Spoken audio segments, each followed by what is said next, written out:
శ్రీ గాయత్రీదేవి జ్యోతిష్య పీఠం. గాయత్రీదేవి ఉపాసకులు, ప్రముఖ జ్యోతిష్యులు శ్రీ సాయినాథ సిద్ధాంతి గారు మీ జీవిత సంపూర్ణ భవిష్యత్తు తెలుపగలరు. స్త్రీ పురుష వశీకరణం 100% గ్యారంటీ. మీకు ఎటువంటి సమస్యలున్నా తాంత్రిక మాంత్రిక పూజలు చేసి పరిహారం చేయగలరు. స్త్రీ మరియు పురుష వశీకరణం, ప్రేమ వశీకరణం, భార్యాభర్తల వశీకరణం చేయబడును. హాయ్ ఫ్రెండ్స్, ఛానల్లోకి స్వాగతం. ఫ్రెండ్స్, వారణాసి నగరాన్ని ప్రపంచం మొత్తం మోక్ష నగరం అని పిలుస్తుంది. కాని అక్కడి ఉదయం కేవలం ఆలయ గంటల శబ్దంతోనే ప్రారంభం కాదు. కోర్టు బయట టైప్ రైటర్ల టకటక శబ్దం, నల్ల కోట్లలో తిరుగుతున్న న్యాయవాదుల అడుగుల చప్పుళ్లు కూడా ఆ ఉదయానికి ప్రత్యేకమైన వాతావరణాన్ని తీసుకొస్తాయి. తేదీ నవంబర్ 14, 2023. చలికాలం రాబోతుందనే సంకేతాలు గాలిలో స్పష్టంగా కనిపిస్తున్నాయి. వరుణా వంతెన సమీపంలో ఉన్న జిల్లా మరియు సెషన్స్ కోర్టు ప్రాంగణం అప్పటికే తన రోజువారీ హడావిడిని అందుకుంది. టీ పండ్ల దగ్గర మట్టి కప్పుల నుంచి పొగలు పైకి లేస్తున్నాయి. తమ కేసుల కోసం వచ్చిన న్యాయార్థుల ముఖాల్లో ఆశ, నిరాశ రెండూ కలగలిసి కనిపిస్తున్నాయి. ఆ భారీ జనసందోహం, కోలాహలాల మధ్య గేట్ నంబర్ 2 దగ్గర ఉన్న హనుమాన్ ఆలయ మెట్లలోని ఒక మూలన మాత్రం వింతైన శబ్దం కనిపించేది. అక్కడ ఒక వృద్ధుడు కూర్చుని ఉండేవాడు. అతని ఒంటిపై మురికిగా మాసిపోయిన ఒక రంగు వెలిసిన కుర్తా ఉండేది. దాని అసలు రంగు కాలం పేరుకున్న దుమ్ములో ఎప్పుడో కనుమరుగైపోయింది. అతని ధోతి కూడా అక్కడక్కడా చినిగిపోయి ఉంది. చెప్పులు లేకుండా ఉన్న పాదాలపై పగుళ్లు స్పష్టంగా కనిపిస్తున్నాయి. అతని జుట్టు చిక్కులు పడిపోయి ఉంది. గడ్డం కూడా అస్తవ్యస్తంగా పెరిగిపోయి ఉంది. ఎన్నో సంవత్సరాలుగా అతన్ని ఎవరూ సరిగ్గా చూసుకోలేదేమో అనిపించేది. అతన్ని చూస్తే అతని ముందు ఒక లొట్టలు పడిన ఒక అల్యూమినియం గిన్నె ఉంది. అందులో ఎక్కువగా ఎండిపోయిన పువ్వులు లేదా 1-2 రూపాయల నాణేలు మాత్రమే కనిపించేవి. అక్కడి నుంచి ప్రతిరోజు వందలాది మంది వెళ్లేవారు. వాళ్లంతా అతన్ని చూసేవారు కాని నిజంగా అతన్ని ఎవరూ పట్టించుకునేవారు కాదు. కొత్తగా వచ్చిన న్యాయవాదులు అతన్ని బాబా అని పిలిచేవారు. పాత గుమాస్తాలు మాత్రం అతన్ని మానసికంగా సరిగ్గా లేని వ్యక్తిగా భావించి అసహ్యంగా చూసి ముందుకు వెళ్లిపోయేవారు. పోలీసులు కూడా అతన్ని అక్కడ్నుంచి తరిమేవారు కాదు. ఎందుకంటే అతను ఎవరి దగ్గర భిక్షం అడిగేవాడు కాదు, ఎవరినీ ఇబ్బంది పెట్టేవాడు కాదు. అతను కేవలం అక్కడే ఉండేవాడు. కోర్టు ప్రాంగణంలో పడి ఉన్న పాత విరిగిపోయిన ఫర్నిచర్ ముక్కలా అక్కడే ఉండేవాడు. అయితే ఎవరైనా అతన్ని కొంచెం శ్రద్ధగా గమనిస్తే ఒక విషయం తప్పకుండా గుర్తించేవారు. ఆ వృద్ధుడి కళ్లల్లో భిక్ష కోసం వేడుకునే చూపు లేదు. ప్రతిరోజు ఉదయం సరిగ్గా 10 గంటలకు వచ్చే న్యాయమూర్తుల కార్లను, న్యాయవాదుల గుంపులను అతను ఒక వజ్రాల వ్యాపారి వజ్రాన్ని పరీక్షించినట్లుగా పరిశీలించేవాడు. అతను ప్రతి ఒక్కరి ముఖాన్ని చదివేవాడు. ప్రతి ఫైల్ని గమనించేవాడు. ఎవరు లోపలికి వెళ్తున్నారు, ఎవరు బయటికి వస్తున్నారు, ఏ ఫైల్ ఎవరి చేతిలో ఉంది, అన్నింటినీ అతను నిశ్శబ్దంగా గమనిస్తూ ఉండేవాడు. ఇలా ఒకరోజు మధ్యాహ్నం 12 గంటల సమయమైంది. కోర్టు రూమ్ నంబర్ 4లో విచారణ అత్యంత కీలక దశకు చేరుకుంది. అది అదనపు జిల్లా మరియు సెషన్స్ జడ్జి విక్రమ్జీత్ సింగ్ గారి కోర్టు. విక్రమ్జీత్ సింగ్ తన కఠినమైన స్వభావానికి మరియు భారతీయ శిక్షా స్మృతిపై తనకు ఉన్న లోతైన పరిజ్ఞానానికి మొత్తం పూర్వాంచల్ ప్రాంతంలో ప్రసిద్ధి చెందారు. ఆయన కోర్టులో అబద్ధం చెప్పటం అంటే తన కాళ్లపై తానే గొడ్డలి వేసుకున్నట్లే అని అందరూ చెప్పుకునేవారు. ఆ రోజు విచారణ జరుగుతున్న కేసు నగరంలోని అత్యంత చర్చనీయాంశమైన కేసు. అది పూర్వాంచల్ ఇన్ఫ్రాస్ట్రక్చర్ ల్యాండ్ యొక్క స్కామ్కు సంబంధించి కోట్లాది రూపాయల కుంభకోణానికి సంబంధించింది. నగరంలోని పలువురు ప్రభావవంతమైన బిల్డర్లు, పలువురు రాజకీయ నాయకులు ఈ కేసులో చిక్కుకున్నారు. కోర్టు మొత్తం కిక్కిరిసి ఉంది. దీంతో ఏసీ మెల్లిగా చేసే గుంజుమనే శబ్దం మధ్య న్యాయవాదుల వాదనలు కొనసాగుతున్నాయి. ఈ కేసులో రక్షణ కోసం పోరాడుతున్న వ్యక్తుల యొక్క న్యాయవాదులు తమ వాదనలు వినిపిస్తున్నారు. వాతావరణం చాలా ఉద్రిక్తంగా ఉంది. జడ్జి విక్రమ్జీత్ సింగ్ ఫైళ్లలో పూర్తిగా నిమగ్నమై ఉన్నారు. అప్పుడే అకస్మాత్తుగా ఆయనకు కొంత ఉక్కిరిబిక్కిరిగా అనిపించింది. ఆయన ఫైళ్ల నుంచి దృష్టిని మరల్చి తన కుడివైపున ఉన్న కిటికీ వైపు చూశారు. కోర్టు రూమ్ నంబర్ 4లోని ఆ కిటికీ నేరుగా హనుమాన్ ఆలయం వద్ద ఉన్న ఆ మూలవైపే తెరుచుకుంటుంది. అక్కడే ఆ వృద్ధ భిక్షగాడు కూర్చుంటాడు. దీంతో జడ్జి బయటకు చూశారు. అక్కడ కొంత గందరగోళం కనిపించింది. 2 వీధి కుక్కలు ఒకదానితో ఒకటి పోట్లాడుకుంటూ ఆ వృద్ధుడి దగ్గర ఉంచిన చిన్న ఆహార పొట్లాన్ని లాక్కోటానికి ప్రయత్నిస్తున్నాయి. సాధారణంగా ఇలాంటి పరిస్థితుల్లో ఏ భిక్షగాడైనా తన కర్రను ఎత్తి కుక్కలను తరిమేవాడు, లేదా అరుస్తూ వాటిని దూరంగా పంపేవాడు, తన రొట్టెను కాపాడుకోటానికి ప్రయత్నించేవాడు. కాని ఆ వృద్ధుడు అలా చేయలేదు. దీంతో అదంతా జడ్జి విక్రమ్జీత్ సింగ్ గారు గమనించారు. ఆ వృద్ధుడు ఎంతో ప్రశాంతంగా తన దగ్గర మిగిలి ఉన్న ఆహారాన్ని తీసుకున్నాడు. దాన్ని తన వైపు లాక్కోలేదు. బదులుగా చాలా నెమ్మదిగా ఆ ఆహారాన్ని కుక్కల ముందు పెట్టాడు. దీంతో కుక్కలు వెంటనే శాంతించాయి, ఆహారం తినటం ప్రారంభించాయి. ఆ తర్వాత ఆ వృద్ధుడు చేసిన పని జడ్జి దృష్టిని పూర్తిగా తన వైపు తిప్పుకుంది. ఆ వృద్ధుడు తన మురికిగా ఉన్న ధోతీని సరిచేసుకున్నాడు. తన వెన్నెముకను పూర్తిగా నిటారుగా చేసుకున్నాడు.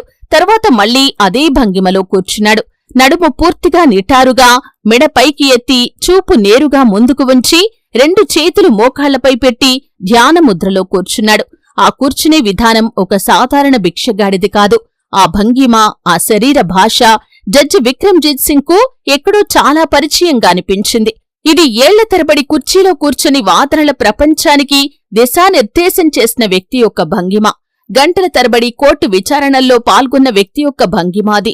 ఎందుకంటే ఒక భిక్షగాడు ఆకలితో పోరాడతాడు కాబట్టి అతను తన ఆహారాన్ని ఇతరులకు ఇవ్వడు. అంతేకాదు ఇంతటి క్రమశిక్షణతో ఇలా నిటారుగా కూర్చోడు అని మనసులో అనుకుంటూ జడ్జిగారు నుదురు ముడుచుకుంది. అకస్మాత్తుగా విక్రమ్జీత్ సింగ్ టేబుల్పై చెయ్యి వేశాడు. దీంతో అక్కడ వాదిస్తున్న న్యాయవాదులు మధ్యలోనే ఆగిపోయారు. మొత్తం కోర్టు రూమంతా జడ్జిగారి తదుపరి మాట కోసం ఎదురుచూడసాగింది.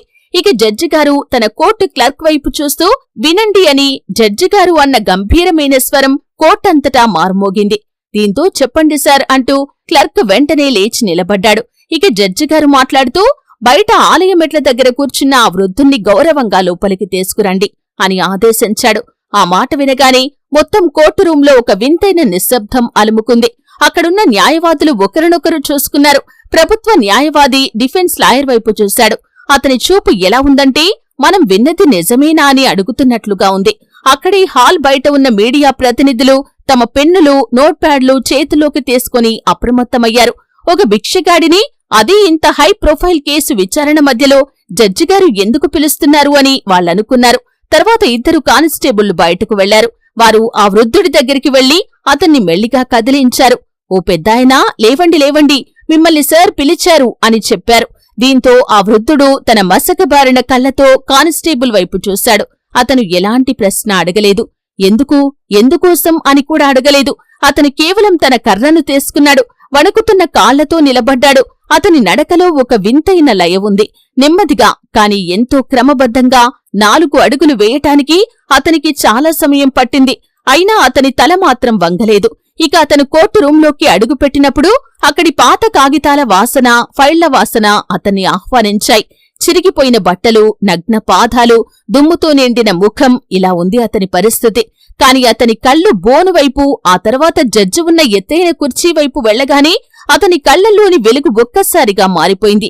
అతను తలుపు దగ్గరే ఆగిపోయి దాదాపు అలవాటు ఉన్న వ్యక్తిలా జడ్జి కుర్చీకి నమస్కరించాడు. అచ్చం ఒక అనుభవజ్ఞుడైన న్యాయవాది కోర్టులోకి ప్రవేశించే సమయంలో చేసే విధంగానే చేశాడు. అదంతా జస్టిస్ విక్రమ్జీత్ సింగ్ నిశితంగా గమనిస్తున్నాడు. అతని నడకలో, అతని ప్రవర్తనలో అతని పేదరికం కూడా దాచలేని ఒక గౌరవం ఉంది. ఇక జడ్జిగారు మాట్లాడుతూ, మీరు ప్రతిరోజు ఇక్కడే కూర్చుంటారా అని అతన్ని అడిగారు. దీంతో వృద్ధుడు తల ఎత్తాడు. అతని స్వరం బొంగురుగా ఉంది. ఎన్నో సంవత్సరాలుగా ఎవరితోనూ సుదీర్ఘంగా మాట్లాడనట్లుగా ఉంది.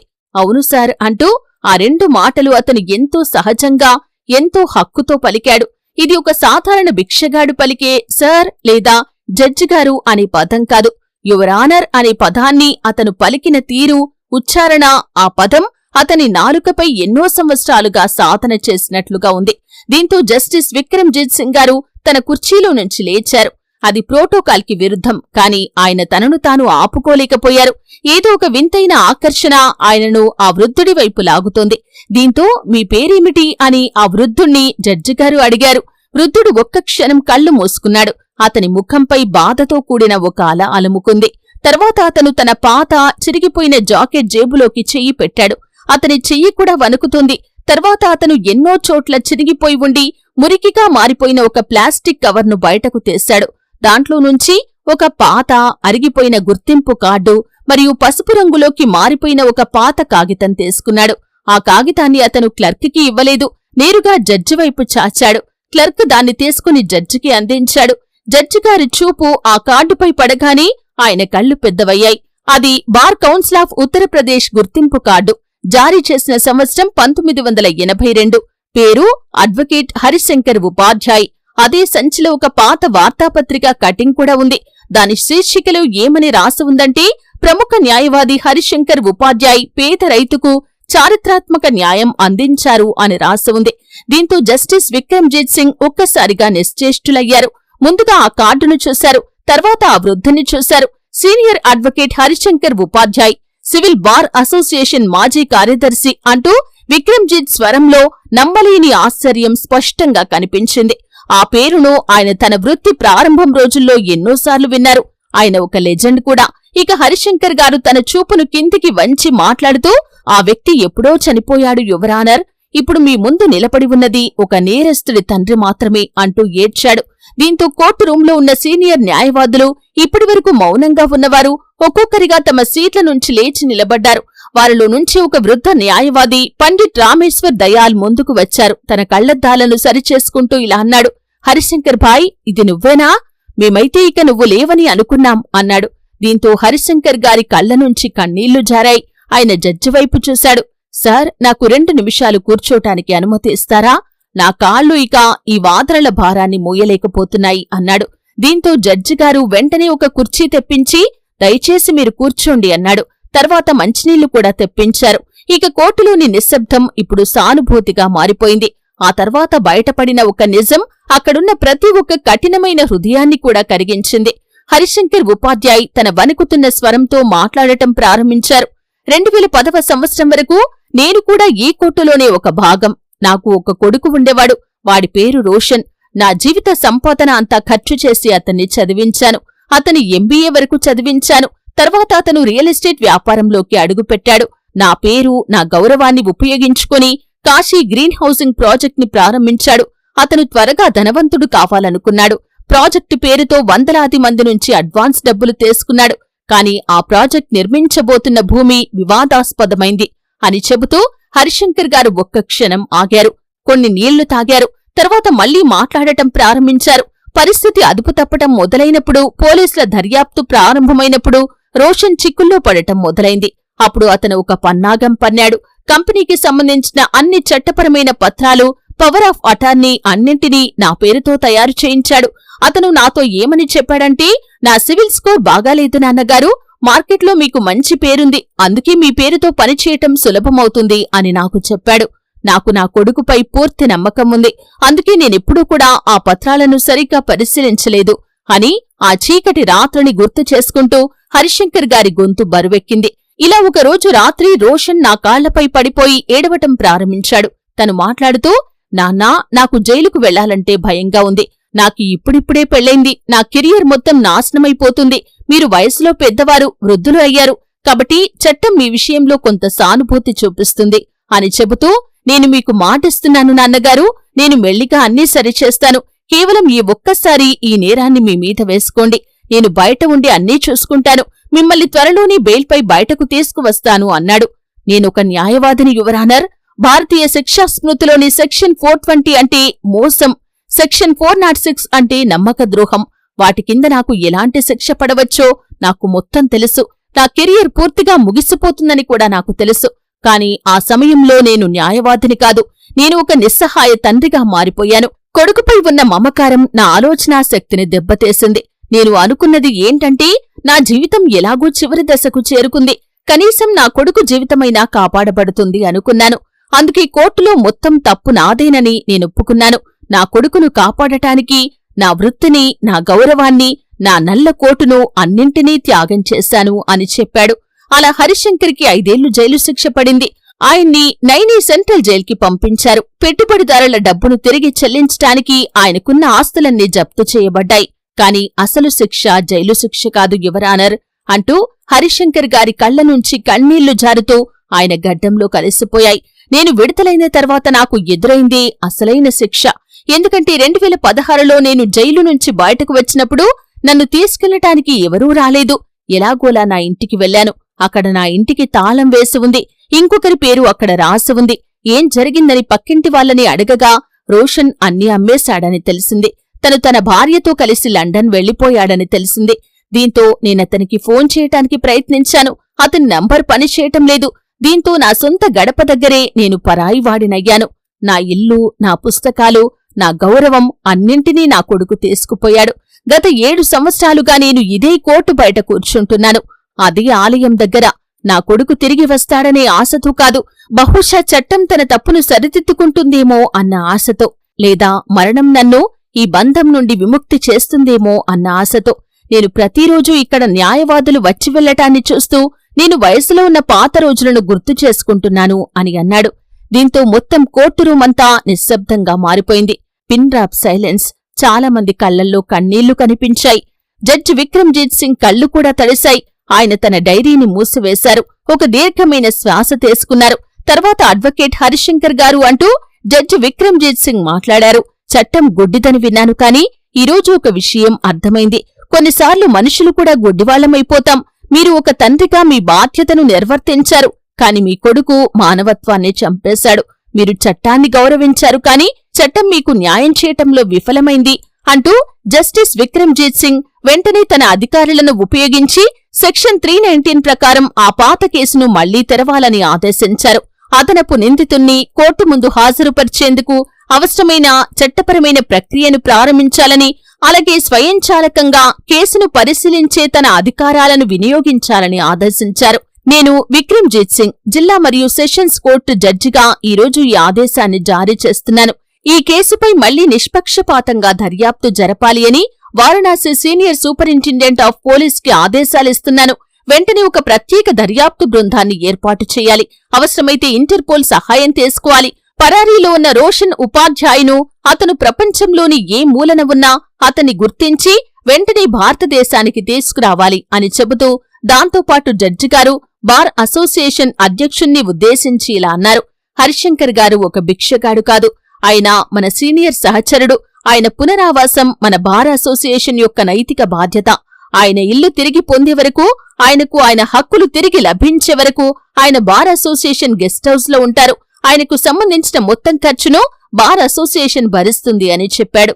దీంతో అక్కడున్న ప్రతి ఒక్క న్యాయవాది చప్పట్లు కొడుతూ ఆ నిర్ణయాన్ని స్వాగతించారు. నిన్నటి వరకు అతన్ని పిచ్చివాడని భావించిన న్యాయవాదులై ఇప్పుడు తమ కుర్చీలో నుండి లేచి మరీ ఆయన దగ్గరికి వచ్చారు. కొంతమంది ఆయనకు దండం పెట్టి అతని ఆశీర్వాదం తీసుకున్నారు. దీంతో హరిశంకర్ గారు చేతులు జోడించి అందరి అభివాదాన్ని స్వీకరించారు. తర్వాత ఈ వార్త మొత్తం అడవిలో మంటలా వ్యాపించింది. మరుసటి రోజు వచ్చిన వార్తాపత్రికల్లో ఈ కథ ప్రముఖంగా ప్రచురితమైంది. హెడ్లైన్: తండ్రి కొడుకుకు కవచమయ్యాడు, కాని కొడుకు కుపుత్రుడిగా మారాడు. జడ్జి న్యాయ ప్రాయశ్చిత్తం చేశాడు అంటూ సోషల్ మీడియాలో పెద్ద ఎత్తున ప్రచారం మొదలైంది. దీంతో పరిపాలనా యంత్రాంగంపై ఒత్తిడి పెరిగింది. పోలీసులు అసాధారణ వేగంతో చర్యలు ప్రారంభించారు. ప్రత్యేక దర్యాప్తు బృందం పాత పత్రాలను తిరిగేసింది. సైబర్ సెల్ సహాయం కూడా తీసుకున్నారు. చివరికి ఒక విషయం బయటపడింది.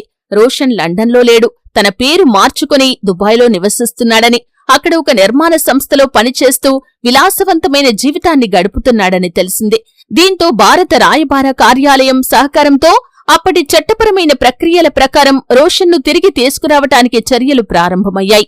దౌత్యపరమైన ఒత్తిడి, బలమైన సాక్ష్యాలు, చట్టపరమైన చర్యల ఫలితంగా 3 నెలల్లోనే రోషన్ను అరెస్ట్ చేసి భారతదేశానికి తీసుకువచ్చారు. తేదీ మార్చి 12, 2024. అదే కోర్టు రూం నంబర్ 4లో అదే జడ్జ్ విక్రమ్జీత్ సింగ్ గారు. కాని ఈసారి అక్కడి దృశ్యం పూర్తిగా మారిపోయింది. హరిశంకర్ గారు ఇప్పుడు చిరిగిన బట్టల్లో లేరు. ఆయన శుభ్రమైన నల్ల కోటు, తెల్లటి బ్యాండ్ ధరించారు. బార్ అసోసియేషన్ కూడా ఆయన పట్ల గౌరవంగా ఆయన లైసెన్స్ ని పునరుద్ధరించింది. ఆయన ముఖంలో ఇక నిస్సహాయత లేదు. దాని స్థానంలో ఒక గంభీరమైన ప్రశాంతత ఉంది. కోర్టు యొక్క బోనులో ఆయన కొడుకు రోషన్ నిలబడి ఉన్నాడు. ఇప్పుడు అతను గతంలో కనిపించిన ధనవంతుడిలా కనిపించటం లేదు. ఎందుకంటే అతని చేతులకు ఉన్న బేడీలు తీసి కోర్టు బోనులో నిలబెట్టారు. దీంతో అతను తలవంచుకుని నిలబడి ఉన్నాడు. తన తండ్రి కళ్లల్లోకి చూసే ధైర్యం అతనికి లేదు. ఇక జడ్జిగారు రోషన్ను అడిగారు, నీ రక్షణ కోసం నువ్వు ఏమైనా చెప్పాలనుకుంటున్నావా అని. కాని రోషన్ మౌనంగా ఉన్నాడు. అతని దగ్గర చెప్పటానికి ఏమీ లేదు. అతనికి వ్యతిరేకంగా ఉన్న సాక్ష్యాలన్నీ స్పష్టంగా బయటపడ్డాయి. పాత ఫైళ్లలో దాచబడిన అతని అసలు సంతకాలు, బ్యాంకు లావాదేవీలు, తండ్రి పేరుతో చేసిన మోసాలకు సంబంధించిన సాక్ష్యాలు అన్నీ బయటకు వచ్చాయి. దీంతో ప్రభుత్వ న్యాయవాది అసలు మాస్టర్ మైండ్ రోషనే అని నిరూపించాడు. అతను తన తండ్రి నమ్మకాన్ని నేరపూరితంగా దుర్వినియోగం చేశాడని కూడా నిరూపించాడు. దీంతో జడ్జి విక్రమ్జీత్ సింగ్ గారు తీర్పు చదవటం ప్రారంభించారు. కోర్టులో మళ్లీ నిశ్శబ్దం అలుముకుంది. నిందితుడు రోషన్ ఉపాధ్యాయ్ భారతీయ శిక్షా స్మృతిలోని సెక్షన్ 420 అంటే మోసం, సెక్షన్ 467 అంటి విలువైన పత్రాల నకిలీ తయారీ మరియు తల్లిదండ్రులు వృద్ధుల సంరక్షణకు సంబంధించిన చట్టాల కింద దోషిగా తేలాడు. ఎందుకంటే ఇతను కేవలం ప్రజలను మోసం చేయలేదు, న్యాయ ప్రక్రియను కూడా అపహాస్యం చేశాడు. తన తండ్రి జీవితాన్ని నరకంగా మార్చాడు. అందువల్ల ఈ కోర్టు ఇతనికి 10 సంవత్సరాల కఠిన కారాగార శిక్ష విధిస్తుంది. అంతేకాదు అదే సమయంలో తండ్రి నుంచి అక్రమంగా విక్రయించిన పూర్వీకుల ఆస్తిని చట్టవిరుద్ధమైనదిగా ప్రకటించి దాన్ని తిరిగి హరిశంకర్ ఉపాధ్యాయ్ పేరుకు బదిలీ చేయాలని ఆదేశించింది. అదనంగా రోషన్ ఆస్తుల నుండి తండ్రికి కలిగించిన మానసిక వేదనకు పరిహారంగా 50 లక్షల రూపాయలు చెల్లించాలని కోర్టు ఆదేశిస్తుంది అంటూ జడ్జి గారి తీర్పు పూర్తయింది. దీంతో పోలీసులు రోషన్ని తీసుకెళ్లటానికి ముందుకు వచ్చారు. అప్పుడు అతను ఒక క్షణం ఆగాడు. తన తండ్రి వైపు తిరిగి చూశాడు. బహుశా ఒకప్పుడు తన కోసం జైలు శిక్ష అనుభవించిన తన తండ్రి ఇప్పుడు కూడా తనపై జాలి చూపుతాడని అతనికి ఆశ ఉండొచ్చు. లేదా బహుశా అతను తన తండ్రిని క్షమాపణ అడగాలని అనుకుంటున్నాడో ఏమో. మొత్తానికి హరిశంకర్ గారు అతని కళ్లలోకి చూశారు. అక్కడ కోపం లేదు, ద్వేషం లేదు, కేవలం ఒక లోతైన శూన్యత మాత్రమే ఉంది. ఆయన నెమ్మదిగానే కాని స్పష్టంగా ఇలా అన్నారు, నేను ఒక నిందితుణ్ణి క్షమించాను, కాని తండ్రి ఆత్మనే చంపేసిన కొడుకును మాత్రం క్షమించలేను. ఈరోజు నేను పూర్తి స్వేచ్ఛను పొందాను. నువ్వు మాత్రం నువ్వు చేసిన పనులకు నువ్వే ఖైదీ అయ్యావు అన్నాడు. ఇంతలో పోలీసులు రోషన్ని అక్కడ్నుంచి తీసుకెళ్లారు. దీంతో కోర్టు రూమ్ మొత్తం చప్పట్లతో మార్మోగిపోయింది. అప్పుడు సమయం సాయంత్రమవుతుంది. ఇక హరిశంకర్ గారు కోర్టు నుంచి బయటకు వచ్చారు. ఆయన నేరుగా అదే హనుమాన్ ఆలయం దగ్గరికి వెళ్లారు. అక్కడికి వెళ్లి తల వంచి దేవుడికి నమస్కరించారు. ఈరోజు ఆయన ముందు ఆ అల్యూమినియం గిన్నెలేదు. ఈరోజు అక్కడ న్యాయవాదులు, న్యాయ విద్యార్థులు పెద్ద సంఖ్యలో ఉన్నారు. ఆయన ఆశీర్వాదం తీసుకోటానికి అందరూ వచ్చారు. ఎక్కడైతే ఒకప్పుడు ఆయన ఒక భిక్షగాడిలా కూర్చున్నారో ఆ స్థలం ఇప్పుడు ఒక తీర్థ స్థలంలా మారిపోయింది. జస్టిస్ విక్రమ్జీత్ సింగ్ గారు కూడా కోర్టు నుంచి బయటకు వచ్చి తన కారు వైపు వెళ్తున్నారు. అప్పుడు ఆయన హరిశంకర్ గారిని చూశారు. హరిశంకర్ గారు ఆలయ మెట్లపై నిలబడి ఆకాశం వైపు చూస్తున్నారు. దీంతో జడ్జి గారు ఆయన దగ్గరికి వెళ్లారు. హరిశంకర్ గారు కూడా జడ్జి గారిని చూసి చేతులు జోడించి నమస్కారం చేస్తూ, సార్, మీరు నాకు నా జీవితాన్ని తిరిగి ఇచ్చారు అన్నాడు. దీంతో జడ్జి విక్రమ్జీత్ సింగ్ గారు చిరునవ్వు నవ్వారు. ఆయన హరిశంకర్ గారి చేతిని పట్టుకున్నారు. లేదు సార్, మీరు మాకొక గొప్ప విషయం నేర్పించారు. న్యాయం అనేది కేవలం న్యాయమూర్తి యొక్క కుర్చీలో కూర్చొని మాత్రమే చేయాల్సిన పని కాదు. కొన్నిసార్లు కోర్టు మెట్లపై కూర్చొని కూడా తపస్సులా న్యాయం కోసం పోరాడవచ్చు అని మీ వల్ల ఈరోజు ఈ కోర్టు రూమ్ నంబర్ 4 యొక్క గౌరవం మరింత పెరిగింది అన్నారు. ఇక ఈ తీర్పు తర్వాత వారణాసి గాలుల్లో ఈ కథను ఇప్పటికీ అక్కడి ప్రజలు చెప్పుకుంటారు. లోహతా ప్రాంతంలోని హరిశంకర్ గారి పూర్వీకుల ఇల్లు ఇప్పుడు మళ్లీ కలకలలాడింది. ఆయన తన వకాలత్ను తిరిగి ప్రారంభించారు. కాని డబ్బు కోసం కాదు. ఇప్పుడు తమ పిల్లల చేత వదిలివేయబడిన నిస్సహాయ తల్లిదండ్రుల కేసులను ఆయన ఉచితంగా వాదిస్తున్నారు. ఈ కథ కేవలం ఒక న్యాయవాది, ఒక జడ్జి కథ కాదు. ఇది ఒక హెచ్చరిక. అదే సమయంలో ఒక గొప్ప పాఠం కూడా. హెచ్చరిక ఏమిటంటే, పాపం ఎంత తెలివిగా చేసినా దానికి న్యాయం అనే ముగింపు తప్పదు. దీని ద్వారా మనం తెలుసుకునే పాఠం ఏమిటంటే, జీవితంలో మీరు పదవి సంపాదించవచ్చు, పేరు సంపాదించవచ్చు, గౌరవం సంపాదించవచ్చు, డబ్బు కూడా సంపాదించవచ్చు. కాని మీ తల్లిదండ్రుల గౌరవాన్ని కోల్పోతే మాత్రం ఈ ప్రపంచంలోనే అత్యంత పెద్ద భిక్షగాడు మీరే అవుతారు. చట్టం చేతులు చాలా పొడవుగా ఉంటాయి. అవి ఆలస్యమైనా ఎప్పటికైనా మీ మెడ వరకు చేరుతాయి. కాని కర్మ చేతులు అంతకంటే పొడవుగా ఉంటాయి అనేది మర్చిపోవద్దు. ఇక వారణాసి ఘాట్లపై గంగానది ఇప్పటికీ ప్రవహిస్తూనే ఉంది. మరి ఆ కోర్టు పక్కనే ఉన్న హనుమాన్ ఆలయ మెట్లు కూడా ఇప్పటికీ ఒక విషయానికి సాక్ష్యంగా నిలిచాయి. సత్యం ఎన్నో పరీక్షలను ఎదుర్కొంటుంది, ఎన్నో ఇబ్బందులు పడుతుంది, కాని చివరికి విజయం సాధిస్తుంది, ఎప్పటికీ ఓడిపోదు. ఫ్రెండ్స్, ఇది మరి ఇవాల్టి మన వీడియో. ఈ కథ మీకు ఎలా అనిపించిందో, దీనిపై మీ అభిప్రాయం ఏంటో కామెంట్ బాక్స్ లో కామెంట్ చేయండి. అలాగే కామెంట్ బాక్స్ లో మీ పేరు, మీ నగరం పేరు తప్పకుండా రాయండి. దాంతో మీ ఆదరణ, మీ ప్రేమ, మీ మద్దతు మాకెప్పటికప్పుడు తెలుస్తూ ఉంటుంది. ఫ్రెండ్స్, అలాగే ఈ వీడియో మీకు నచ్చితే లైక్ చేసి మీ ఫ్రెండ్స్ అందరికీ ఖచ్చితంగా షేర్ చేయండి. అలాగే మరిన్ని ఇలాంటి వీడియోల కోసం మా ఛానల్ని సబ్స్క్రైబ్ చేసుకోండి. జై హింద్, జై భారత్.